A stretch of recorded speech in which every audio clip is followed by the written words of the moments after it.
Hello and welcome to Busy Healing. Today we'll be talking about the moon and exercises that we can do to actually bring the moon energy, which is feminine energy by default, back into our core, into our heart center. And here's why this is important. You can see the moon. This is how this all comes into being. About 4.5 billion years ago, a planetoid that is now called Theia hit Earth, and out of the debris came the moon. So our moon formed after Theia hit the Earth. So the moon by default is actually part of Earth.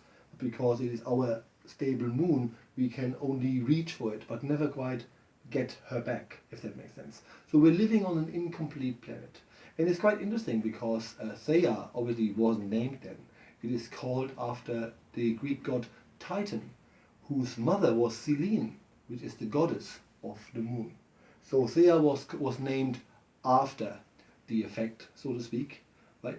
And then the other thing that sort of happened is after the Theia actually hit Earth, what happened was that it took 700 million years before life actually formed on Earth, as it were. And that period was called Hadean era, called after Hades, which is actually the Greek god of the underworld, because Earth was thought then to be full of toxic fumes and fire, and resembles what people now believe hell looks like, right? But obviously here on Busy Healing we don't subscribe to any of the notions of eternal damnation. Doesn't make any sense spiritually. But be this as it may, this is how this all came about. So in order for us to understand that we live on an incomplete planet, we have to look at the stars. The concept is that we came from the stars, and now when we have a spiritual awakening, what we really want is we want to go home. And there's different exercises that you can do, and we're going to talk about some of them. What you can do is use a tektite, and tektites are little pieces of meteorite.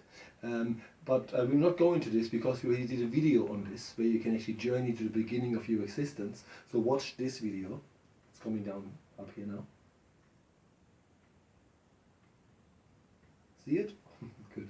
And then what you can do is exercises to bring the moon back. So how this works is this, if you just follow me.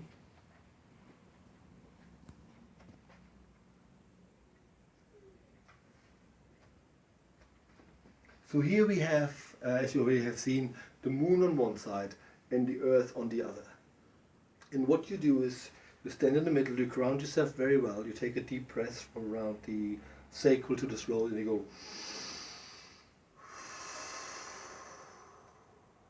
And you set your intention to connect to what is essentially could be called our grandmother, which is our moon, the part that is missing from us, that's part of Mother Earth, right? And you direct your hands at the two of them, and then bring them together right into your heart center, and then take a deep breath again to internalize it, and then breathe it out back to the universe to send all the love that you feel for the moon out to her. So she feels that she's missed and that she is part of Earth. And she is part of Earth because obviously appetite and all these things are actually, quite affected by the moon, and a lot of people are moonstruck. So what you can do is as well, because I don't expect everybody to have moons and Earth on the wall. So what you can do is you can actually draw it. I don't know if you can see this here. So what you do is you draw the Earth and the moon as if they come together again, right? Well, obviously, in order for us to be complete, it wouldn't look like two different objects. But for now, let's bring Earth and Moon together. And then this little Venn diagram here, the middle part is where we overlap. What we have done here is we actually put a celestite. Remember, Selene is the goddess of the moon, and the celestite is a crystal, and celestite or celeste means from the stars. So we're using this to actually higher the energy. And what you can do is you can then put a moonstone as a crystal, or two, into it. I think usually one is enough to be quite fair. You put it in to higher the energy of the whole exercise. So your intention is to reconnect to the moon, which is also, remember, this is about your feminine energy, and it's the same for blokes. It's about understanding that our core is all about love and nurturing, which are sort of feminine qualities. And by you asking the moon to come back to you, you're actually asking for these qualities inside you, the non-fighting elements of you, to be nurtured and highlighted, right? So all you need to do is I would actually do it this way. Instead of, sometimes people just have the hands on top and then the energy goes through the hands. You don't need to do this. You just basically either go over the shapes or you just use your hands like this and you sway. Right? Because swaying is important because, everything moves really. The earth is moving, objects move in the universe, the moon is spinning. So by swaying gently, you also acknowledge that you're part of an ever-moving energy.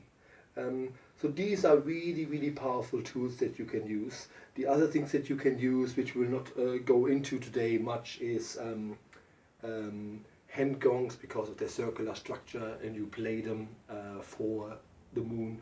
You can use drums and you play them for the moon because they have the shape of a circle, and the circle, obviously, our planetoids are all like spheres. So you acknowledge the form, but in symbology, the circle is also, again, femininity, right? So I just wanted to show this to you quickly because this can be done. Doesn't cost much money. Doesn't take much long. Doesn't take long. All you need to do is to set your intention to really want to connect to what is lost. Remember, we're living on an incomplete planet, and many people feel incomplete. Whatever it is they feel needs to complete them. Spiritually speaking, the concept is quite flawed because nobody is supposed to complete you. People can only add to you. It is your task to say, I'm good enough. I as one, part of this big web of life here. I'm good enough for everything. I am complete. And then anything else can be a bonus to you. And we will probably do a video about that concept eventually, right? So I hope you enjoyed this. Have a last look at the Earth and the Moon and the Moonstone. Right, get a closer look here. Once again, just to show you, right, how this could be done. And then that's all we have time for. And we'll see you next time. Bye bye.